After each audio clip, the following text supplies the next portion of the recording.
Hello movie lovers, మళ్ళీ మీ ముందుకు మరో కొత్త సినిమాతో వచ్చాను. మూవీ పేరు మిరాయ్. జస్ట్ ఇప్పుడే చూసి వచ్చాను. మూవీ విషయానికి డైరెక్ట్గా వెళ్ళిపోతే, అశోక చక్రవర్తి ఒక 9 పుస్తకాలని రాస్తాడు.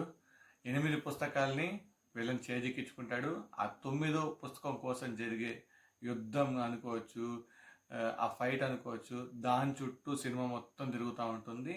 ఆ 9వ పుస్తకాన్ని వీళ్ళని చేజిక్కించుకున్నాడా, లేదు హీరో దాన్ని కాపాడా అనేది మనం మూవీలో చూడాల్సిన విషయం. అండ్ నా వరకు వస్తే మూవీ నాకు అంత ఇంట్రెస్టింగ్ ఏమి అనిపించలేదు. అంటే ఎలా చెప్పాలంటే గ్రాఫిక్స్, ఆ బీజిఎమ్స్, దాంతో సినిమా రన్ అవుతూ ఉంటుంది. బట్ నా వరకు వస్తే మూవీ నాకైతే నచ్చలేదు. అండ్ ఎందుకు ఇట్లా అంటున్నానంటే, హిమాలయ పర్వతాలని ఏదో చిన్న చిన్న కొండలు ఎక్కినట్టు ఎక్కేస్తాడు. అది హిమాలయ పర్వతాలు అనుకుంటాడో చిన్న కొండలు అనుకుంటాడో నాకైతే అర్థం కాలేదు.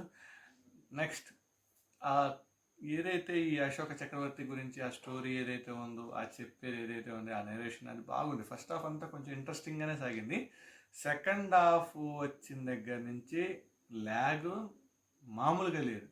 అండ్ ఏదో స్క్రీన్ టైం పెంచాలి కదా అన్నట్టు నాకు ఏదో సెకండ్ హాఫ్ పెట్టినట్టు అనిపించింది. అండ్ మంచు మనోజ్ యాక్టింగే దీంట్లో నాకు కనపడింది. అంటే ఆ ఎలివేషన్స్ కానీ, ఎంట్రీ కానీ, ఆ బ్యాక్గ్రౌండ్ మ్యూజిక్ కానీ, ఆ యుద్ధాలు కానీ, ఆ ఫైట్ కానీ చాలా నాకు మనోజ్ది చాలా బాగా అనిపించింది. అండ్ చెప్పాలి అంటే అసలు నాకేమనిపించలేదు.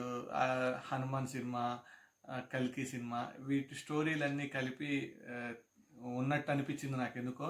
ఆ సినిమా ఈ సినిమా చూస్తుంటే నాకు ఆ 2 సినిమాలు బాగా ఎక్కువ గుర్తొచ్చింది. మిరాయి నాకేమీ కనిపించలేదు.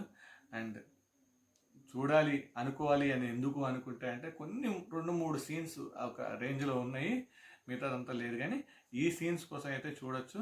One time watch. నా వరకు వస్తే నాకు నచ్చలేదు, కాకపోతే ఒకసారి చూడొచ్చు. Thanks for watching. Signing off, your Sarathi.